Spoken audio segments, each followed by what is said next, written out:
भातासोबत तेच आमटी खाऊन कंटाळा आला असेल तर हे चटपटीत आणि चणचणीत टोमॅटोचं सार जरूर करून बघा, तुम्हाला नक्की आवडेल. अशा थंडगार पावसाळ्यात असं गरमागरम टोमॅटोचं सार मिळालं ना की जेवणाची मजाच वेगळी. हे टोमॅटोचं सार भातासोबत सुद्धा खाऊ शकतो किंवा असंच ॲज अ सूप पण आपण पिऊ शकतो. रेसिपी एकदम सोपी आहे आणि तितकीच हेल्दी आहे.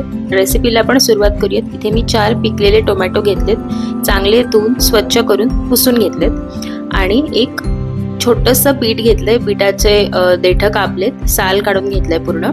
आता टोमॅटो चिरून घ्यायचेत. जो टोमॅटोचा जो येल्लो पोर्शन आहे त्याचे जे देठ आहे ते मी काढून घेते.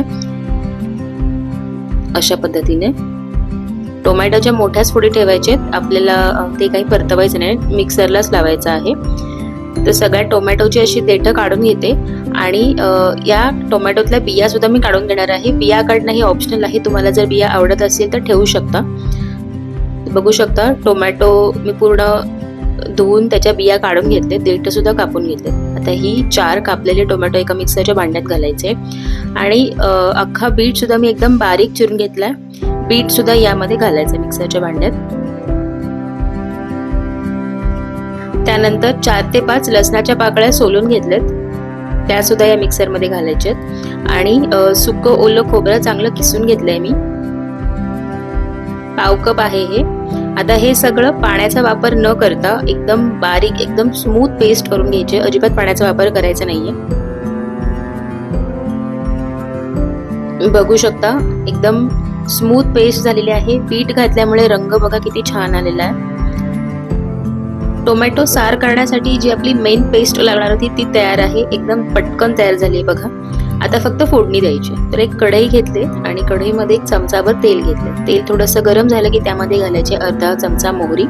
मोहरी चांगली फुलू द्यायची. मोहरी चांगली फुलली की त्यामध्ये घालायचं अर्धा चमचा जिरं. जिरे मोहरी चांगली फुलली, चांगली तडतडली की त्यामध्ये घालायचे कढीपत्ता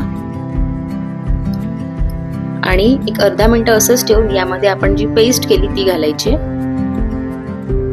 सगळी पेस्ट घालायची आणि पेस्ट एक 2 मिनिटं आपल्याला भाजून घ्यायची. थोडासा कच्चेपणा त्यातला निघून जावा याकरता एक 2-3 मिनिटं ही पेस्ट आपण चांगली परतवून घेऊ तेलात त्या फोडणीमध्ये. जसं आपण परतवू ना त्याचा रंग बघा हलका बदलतोय. मी इथे टोमॅटो आणि बीट वापरले. जर तुम्हाला यामध्ये गाजर सुद्धा वापरायचं असेल ना तरी सुद्धा वापरू शकता, त्यामुळे सुद्धा हे जे टोमॅटोचं सार आहे ते अजून पौष्टिक होईल. आता यामध्ये घालूया चवीप्रमाणे मीठ आणि जसं आपल्याला तिखट हवं असेल तसं लाल तिखट अर्धा चमचा मी घालते आहे आणि अगदी थोडीशी हळद.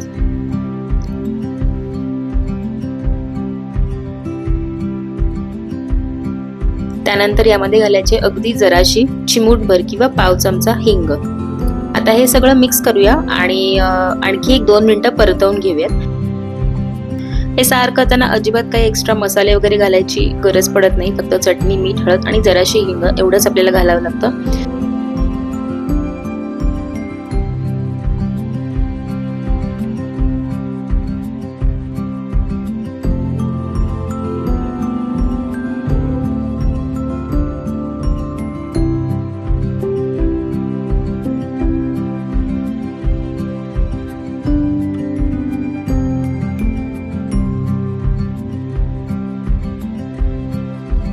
आता हे चांगलं 2 मिनिटं परतवून घेतलंय. गॅस एकदम मीडियमच ठेवायचा आहे, अगदी जास्त हाय फ्लेम ठेवायची नाहीये आणि एक 2 मिनिटं हे झाकून ठेवून एक वाफ काढायची. 2 मिनिटांनंतर बघा रंग पण आधीपेक्षा थोडासा बदललाय आणि तेल याला सुटलेलं आहे. आता यामध्ये घालायचंय पाणी. आपल्याला जसं पातळ हवं असेल त्या पद्धतीने अंदाजाने यामध्ये पाणी घालायचंय. मी त्याच मिक्सरच्या भांड्यात ज्यामध्ये पेस्ट केली होती त्यातच 1 ते 1.5 ग्लास पाणी घेतलंय आणि सगळं पाणी यामध्ये ओतून घेतलंय. आता हे पुन्हा सगळं मिक्स करूया आणि एक 5 ते 6 मिनिटं चांगलं उकळवून घ्यायचंय.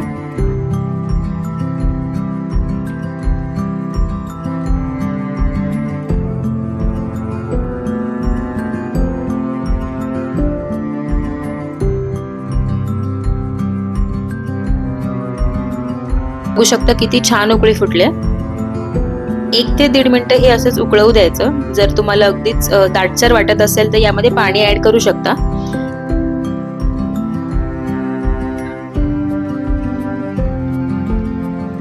कन्सिस्टन्सी बघा, अगदी जास्त पातळही नाही आणि अगदी जास्त दाटसरही नाही, अशीच कन्सिस्टन्सी हवी.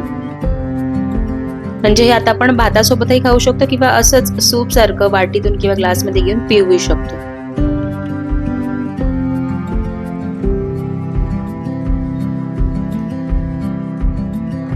टोमॅटोचं सार हे व्यवस्थित उकळवलं गेले. गॅस बंद केलाय मी आणि आता यावर घालायची बारीक चिरलेली कोथिंबीर.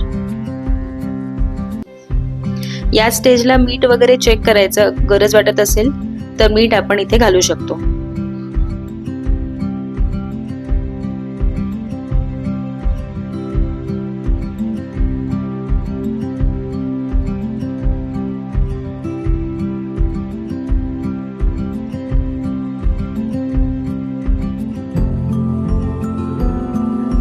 अशा प्रकारे एकदम सोप्या पद्धतीने एकदम हेल्दी असं टोमॅटोचं सार तयार आहे. तुम्ही सुद्धा या पावसाळ्यात असं गरमागरम टोमॅटोचं सार जरूर करून बघा, तुम्हाला नक्की आवडेल. एकदा कराल तर पुन्हा पुन्हा हे सार करून बघाल, इतकं टेस्टी हे होतं. रेसिपी आवडली असेल तर मील्स बाय सुकेशिनी या चॅनलला सबस्क्राईब करा, व्हिडिओजना लाईक करा आणि जास्तीत जास्त शेअर करा. पुन्हा भेटूया अशाच एका रेसिपी सोबत. Thank you so much for watching.